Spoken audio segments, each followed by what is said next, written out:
Tania Gerard, welcome to the ADHD biography. How are you Thank you doing? very much. I'm good. I'm really excited to be here. Thank you for inviting me. Hi, everyone. No problem at all. Been following your work for a long time. It's a privilege today to sit down with you and find out more about you, more about your work. Firstly, just for those who may not have already been introduced to you and what you do. Tanya Gerard Digital, obviously making marketing more accessible for businesses. TEDx speaker as well, founder of ADHD Founders Unfiltered podcast as well, and ADHD champion as part of the government committee as well. Is that right? Indeedy. Yeah.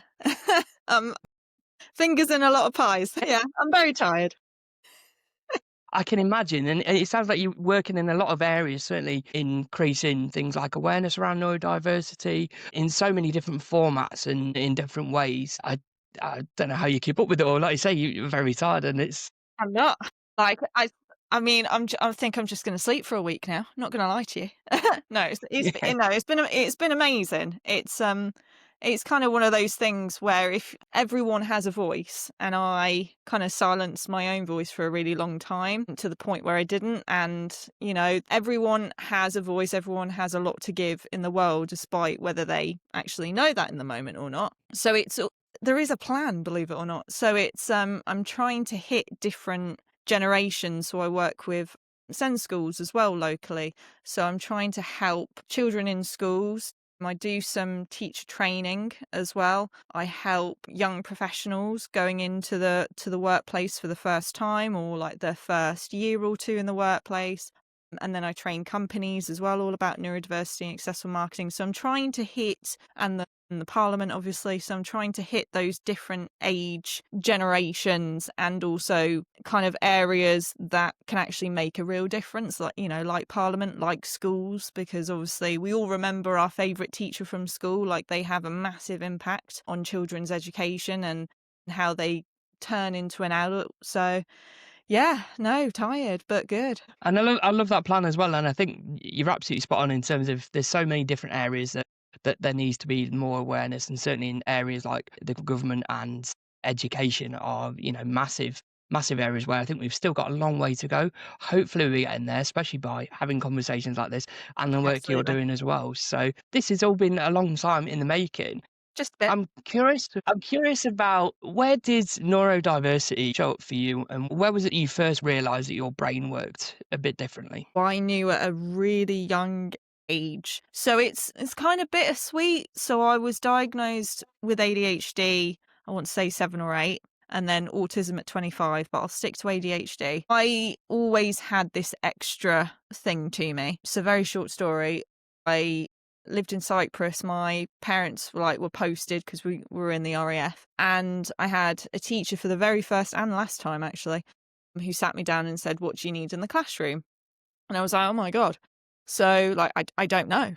And then we kind of like talked it through, and then he taught me that ADHD is like this extra ball of energy, because you have this extra, some people say spiciness, but I say extra ball of energy. So you have to run it off. You have to work that energy off. So how he taught me was I got into sports. I got into a lot of cross country, won some medals, because my focus was so literally running off the energy. So it was sports for me, and education as well. But how amazing is that? How we think about that? It's just like ADHD has got its pros and cons, don't get us wrong, Mm, but it is extra. So we need to yeah. work with it and not against it. So yeah, it was a really young age for me. I've always been a bit bouncy, a bit kooky, a bit weird. Growing up, kids weren't the nicest, but I kind of always like stayed true to myself. And then, went through a bit of depression. But I always knew there was something extra. And then the autism came out at like 25. But yeah, no, we were a lot more creative. We think differently. To certain situations like home, work, school. And I think it should be something valued. Like, I know there's a lot in the world right now where it's overdiagnosed. It's not overdiagnosed. It's just People have been misdiagnosed. The conversations haven't been there. If you remember in the 80s, depression wasn't talked about, like ADHD, autism, all these different names under the umbrella, they weren't talked about. You were kind of very stiff upper lip, get on with it type thing. And now it's been amazing. People are now talking about it. People are being brave and saying, actually, this is what I have. I like the label because I know what it is. It's not like this weird invisible thing, and it's just what makes me me, and that's all right because there's only ever going to be one of me. Yeah, value who you are, love yourself, and yeah, young age. So you can tell I've got ADHD. That is proof in the pudding. I know, just right there. No, it's amazing. Because I'm really interested. You mentioned there about being diagnosed early. Myself, I'm late Rare. diagnosed, and a lot of people I speak to are later diagnosed. How did that impact your life? And do you feel like it was beneficial to you being diagnosed early? Do you think it made a difference in how you learned to work with your brain? Did you learn to kind of work with it sooner than maybe if you'd been diagnosed, say, at the same time you got diagnosed with autism at 25? So it was bittersweet, really, because we're talking like late 90s, early 2000s here, by the way, everyone. Really showing my age now. It's, my parents had to work with the doctors. My parents only knew so much. The doctors only knew so much. Like science only knew so much. The research papers were only so much in numbers. Neurodiversity, the term was coined by Judy Singer in 1997. It's like 2025, depending on this episode coming out, 2026 now. We're speaking from the past. Hello. But it's one of those bittersweet answers where, because of the time frame and people only knew what they knew and I only knew what I knew, it was great to have the label to say, yeah, this is me and I've got ADHD as a child. But if I had that more support, it would have been amazing. So I've kind of drip feeded education for myself from a child to an adult. So it's been kind of a slow burn, I say. But I am kind of glad I knew at a young age. And I am glad. I do feel privileged knowing that because I speak to so many people and they're like, we've been diagnosed in our late 20s, 30s, 40s, 50s, 60s. And it's like, yeah, I knew at 8, but I still didn't know what it was. Like, it was just a bit kooky. The classic problem child labels always came up and stuff. And I sound ancient now, but it was a different time. And no, I completely agree. And it was because I remember when somebody said to me first, like, oh, I think you've got ADHD. And to be honest, I said, off. Mhm. Yeah. Because Yeah. I had that, I get that. it was a different time, and I had that the kind of stigma that's associated with ADHD of being the kid that is disruptive, like you Mhm. say, in class and being kicked out. But Yep. I was never that kid, so it never even crossed my mind that Same. I may potentially have it. So how did you learn to kind of like overcome that stigma? And you say about educating yourself as well.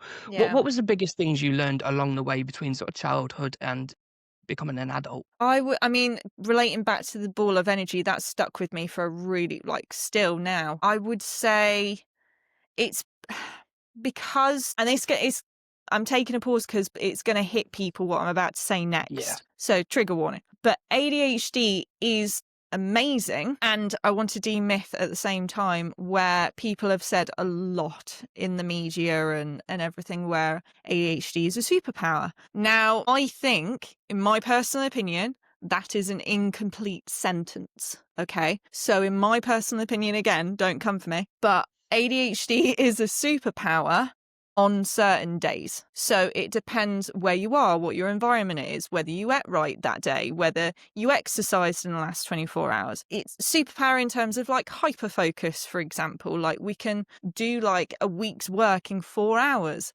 but everything has to align. Like it doesn't just happen. Like things have to have gone all different, like tick, tick, tick, tick, tick, in order to get hyper focus. So it's a superpower, but on certain days, in certain environments, on certain mood swings, there's like women with hormonal phases and stuff.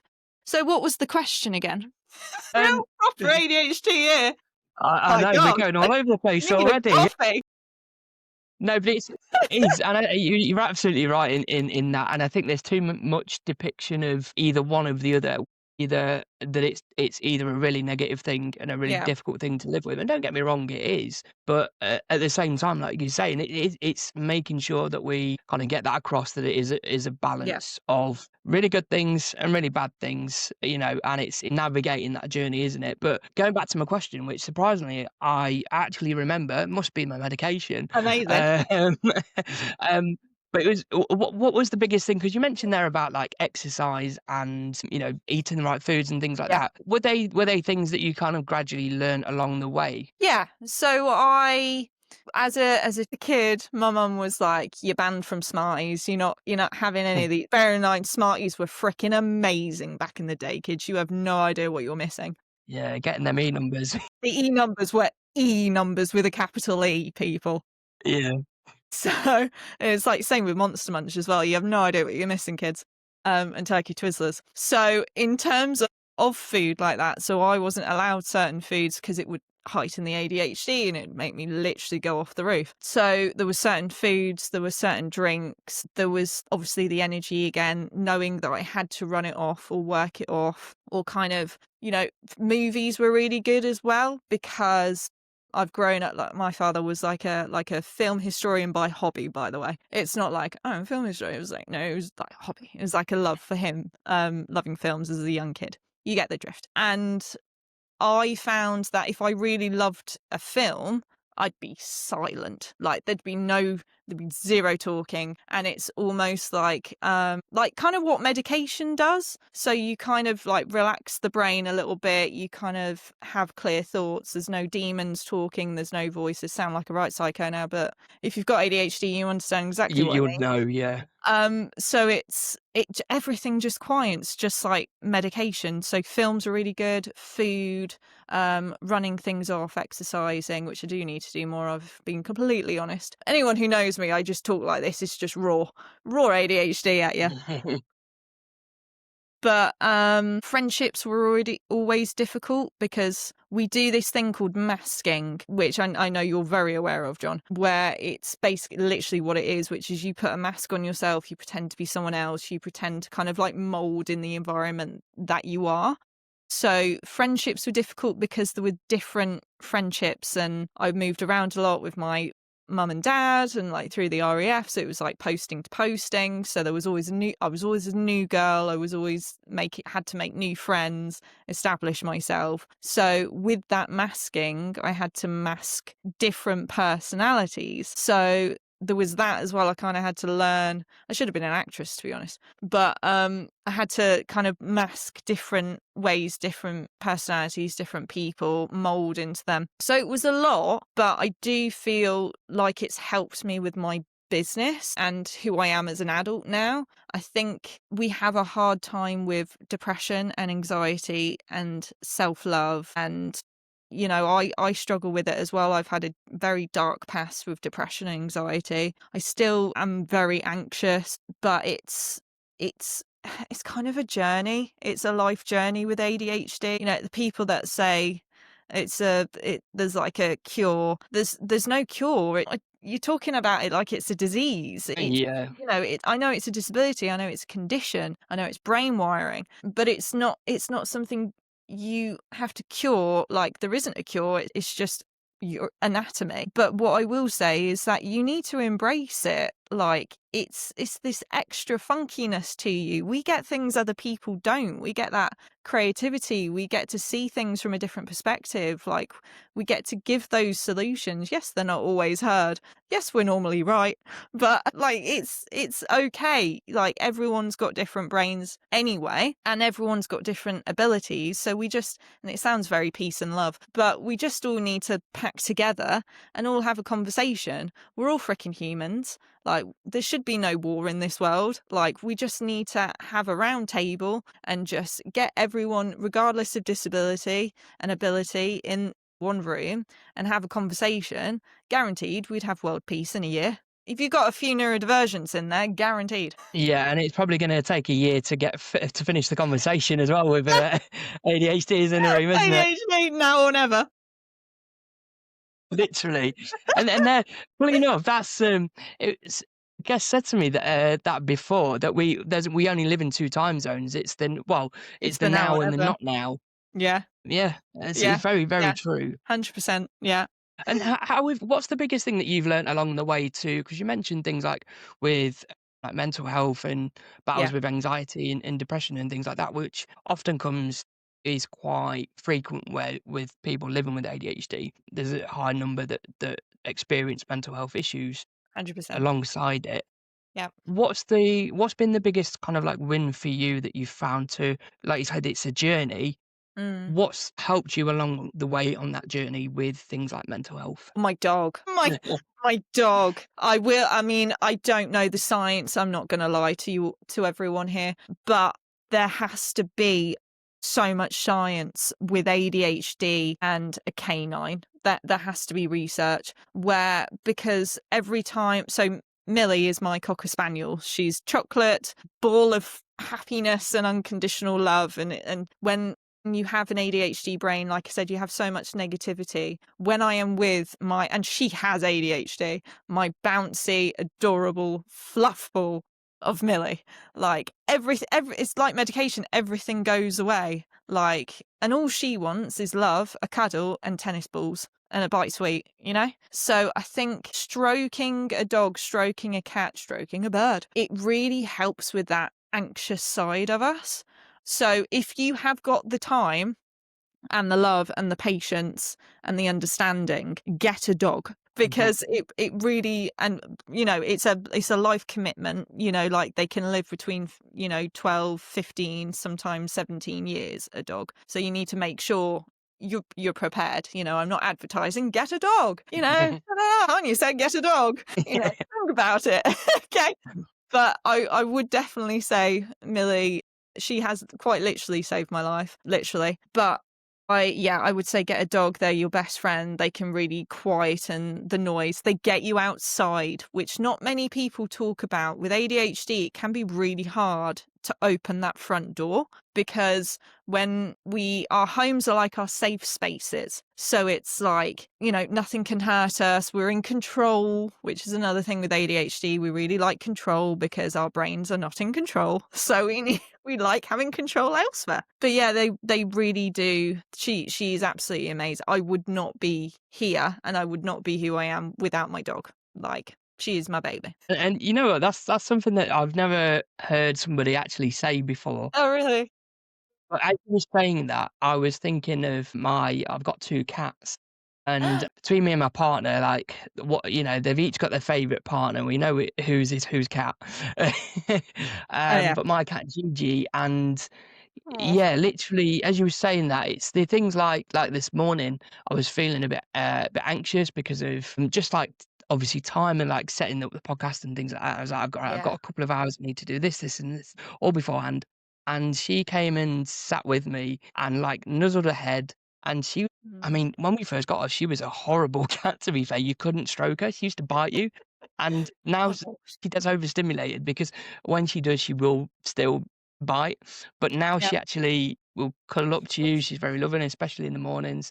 And this morning, as I was kind of like going through everything that I needed to do, and she came and sat by me, and it was just so calming in that moment. And I kind of like felt, right, it's good, it's all right because I've got time. I can do this. I've done it a million times before, or almost. But yeah, so the impact on animals and pets Yeah. is, I Huge. think, definitely understated.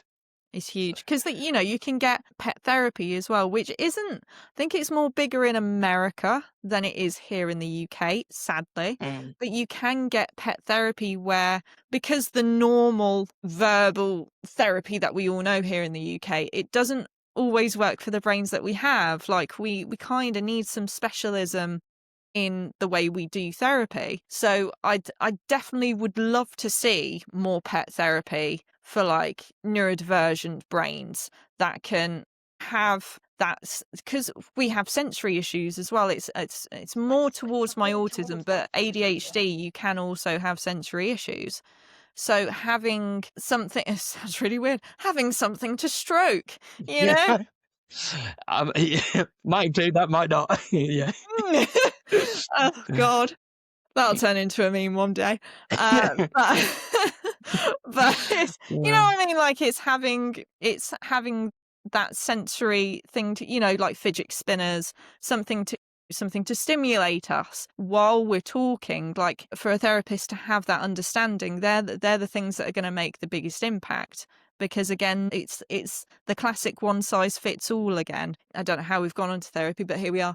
But I've gone to therapy for years and years and years and years and years, and I've gone through a couple of different therapists until I found the right one. But they have to have that understanding, and they also have to kind of keep you grounded as well. So, you have like lots of tasks and homework and stuff, and you need someone that will make sure you do it. So it's all these little things. But yeah, pet therapy, that'd be amazing to see more, make it certified and safe and everything like that. But yeah, I think that'd be absolutely amazing for people. A free thing to do while it's in my head is when I had more anxiety than I do now, and I, I might get told off for this, like I've just ruined my deal with DFS forever and sophology now, that it's going to help a lot of people. So I used to be really sensory stimulated, still am, but like less. So one thing that I did was order fabrics from like sofa people, and they'd be free. They'd come in the letterbox. You'd have like about 5-6 different squares, or especially go to a posh one, they're really good, and have little fabric squares. So I used to have a fabric square in every single coat. So if I forgot my fidget spinner ring, which I highly recommend as well, you can get them for like £2 on Amazon. Dropping a lot of names here. Another plug. Not getting paid. Are you on commission today? Or? Yeah, I wish. But lots, and I don't gatekeep, So I had a fabric in every single coat. So if I didn't have like a hairband like I've had since I was like 7 on my wrist, or like a fidget spinner ring, I'd like feel the fabric, and that would calm me. So it's just like stroking a cat, just like stroking a dog. So if you're going to do anything for yourself, do that, but don't tell them I sent you, because they're going to send out thousands of boxes to you all. So I didn't tell you. All right. That's But it. go do that. It's interesting you say about fabrics, because I always had this thing, and I still do it now, and I hate to admit it, and I never tell anyone. My other half knows. Oh, I'm honoured. Oh God, it sounds like I'm leading up to something really really dodgy now.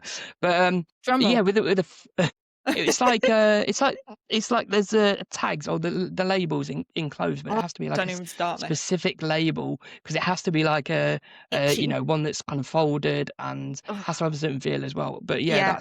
and it's always been something that I've done as a kid to like help with me, get me to Yeah. sleep and things. And I never really knew that it was potentially like tied into my ADHD and the sensory side of it, until probably in the last year, to be fair. But because I was like, why can I never? So I've done this since I was a kid. Why can't I just stop it and get rid of it now, sort of thing? Yeah. I thought it'd be like a dummy, it'd just go away when you get to a certain age, but it just never has, and it's always been like a comforting thing. So Don't anyway, ever I've just lose outed that. my Yeah. darkest secret. Well, we are all honoured, for starters. I'm very honoured, but don't ever lose that. Don't ever be embarrassed by that, because that is clearly a really like hardcore stimulating thing for you, like a really comfort thing. Everyone's got their comfort thing. Like I said, hairband since I was 8, like the odd fidget spinner ring. Like everyone has to have their little thing to stimulate, to get their brain going for what needs to be done. So yeah, don't ever be embarrassed by that. It's important to have. Thank you, I appreciate it, and it definitely does. And I know what you mean with the fidget spinner. I haven't got my favourite pen. I have a favourite pen, but it has a fidget spinner thing on that spin all the time. Where's the Really favourite annoys pen? people at work, funny enough. I know. Oh, funny enough, I've misplaced it. Shock. But yeah, so with like sensory things, it's got it at certain times, and like you say, it's that extra energy and way to get it out. So yeah, it's a really really important tip. Anyone can use, like you say, absolutely free of charge as well, and Hey. get your DFS sample packs while they last. Otherwise, Tanya's going to get them all. Yeah.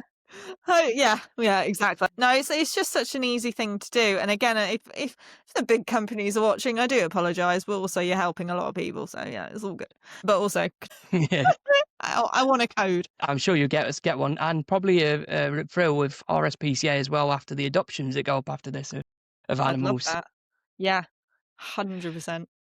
So we talked a lot about helping individuals and how people can support the kind of downsides of ADHD on their Yeah. journey. I want to hear a little bit about Tania Gerard Digital, sorry, Yeah. now, and how you being neurodiverse shaped your journey into kind of the working world, and how you support businesses through what you do. Wow. That is, well, it's been a journey, let me tell you. So I've had to I've always been an employee. So to kind of start my own thing, it's a lot of self-belief that had to go into it. And to be honest, it was a complete accident business. I'm not going to lie to you. I just kind of got my qualifications and then thought, oh, I'll just put it out there. If anyone wants to learn, like, I'll make a little website. And then BBC picked it up at month 2, month 3, and then ever since then it just blew up. So I went on the radio, a few people heard about it, and that was it. Like, clients were coming in through the radio. So thank you, BBC Radio Leicester. And it has been a journey because you have to juggle a lot of things. I'm kind of like a one-woman band here, to be honest. It just doesn't look like it, which is good. But I get help here and there with things. But you have to learn how to undo things from employee to, like, kind of you're doing your own service. You have to learn how to speak a certain way. You have to I've tried to meditate so much. Like, you have to be really grounded, and network. Oh my God. I was so crap when I first started networking. I was like stuttering and blubbering, and now I think the key is to have 2 sentences, like your name, what you do, and what impact that you have. If I can give anyone any advice there, so yeah, have 3 sentences of introducing yourself, and then everything else will flow.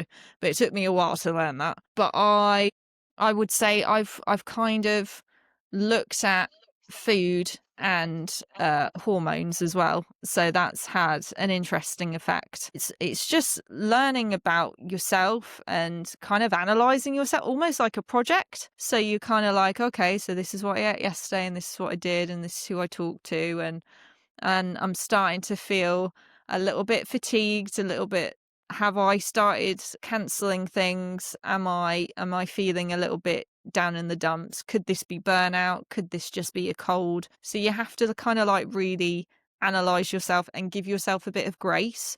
Like, I am rubbish at giving myself time off. Absolutely crap at it, because I'm always thinking, oh, there's the next thing to do, and da da da and da da da. And no one else is going to do it but me. But it's you have to find that balance. I'm an open door policy, so I have just come out of burnout, but I was also very, very ill, so it was double whammy, so to speak. But I felt rubbish. Like, I was really angry at myself. I felt like I let people down, and everyone was so lovely, including yourself. And it was just like so angry. And it's like, no, I need to do this and this and this and this and this. I feel like ADHD, we're very perfectionist. We want to get things done correctly because we've been told so much of our lives that we're an issue, that we're a problem. We've been made to feel like crap. We've been made to feel smaller than we actually are. So I think we have a struggle with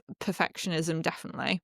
You mentioned there about burnout and the perfectionism, and I can completely relate to that, and especially when you're building something as well, and like you Yeah. said, there's this almost, I don't know if it's fear or anxiety of if you stop, you'll let people down. I don't know if that's something that you Same. felt. Yeah.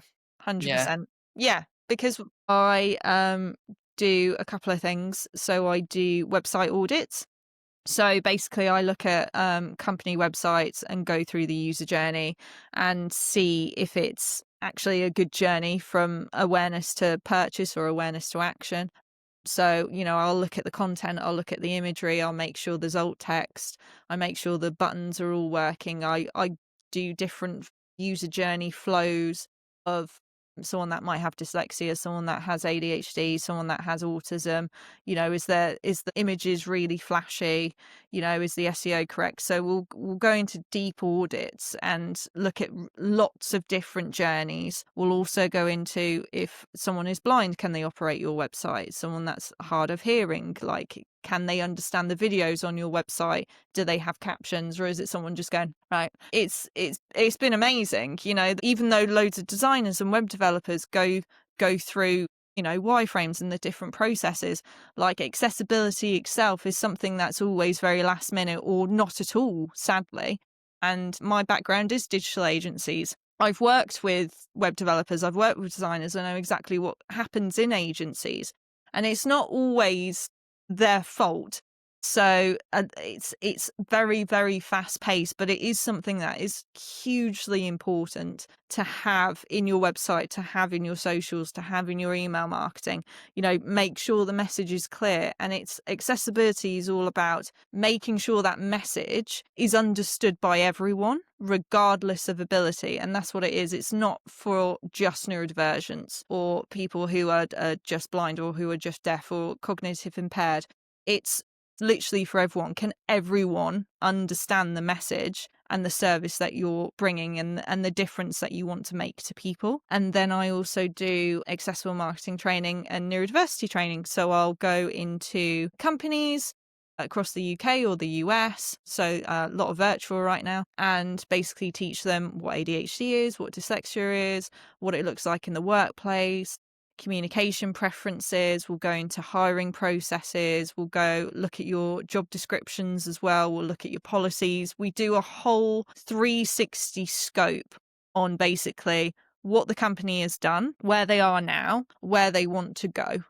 And it's a lot of goal setting. It's a lot of kind of going deep. So it helps everyone. There's so many benefits. You have a happier team, you have a more understood team, activity goes up, website wise, SEO goes up. Like there's 1,000 benefits and not really any cons, to be honest. And if we remember, it's a modern world.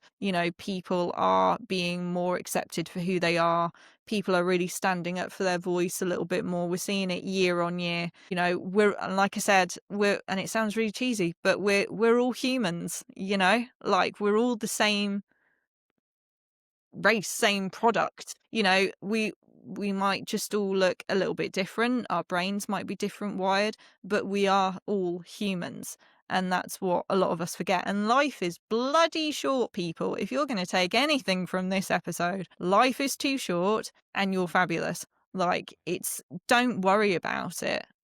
Just make sure that you're happy and you're saying I love you to your loved ones, because you don't know when the last day will be. And this has got really off tangent and I'm really Yeah. sorry. But No, yeah, it's that's okay. what I do for my business. I watched your TEDx talk, and there's one thing that stood Yeah. out in that £274 billion that is spent by disabled Yeah. households in the UK alone.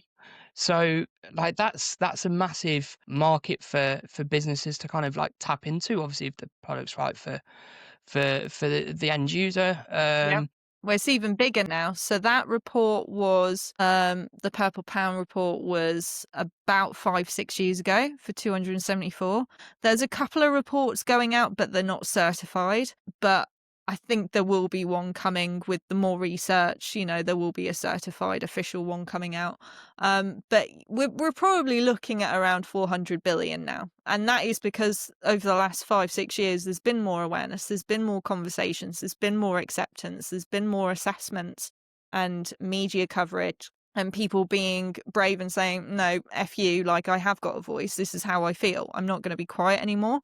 Basically, if you're not being accessible, again, in your websites, in your social, in your email marketing, in even your business cards, if you're not being accessible and having that open mind, you are losing the chance of that pie of 400 billion. And that is not an exaggeration. The data's out there. All you need to do is do a Google.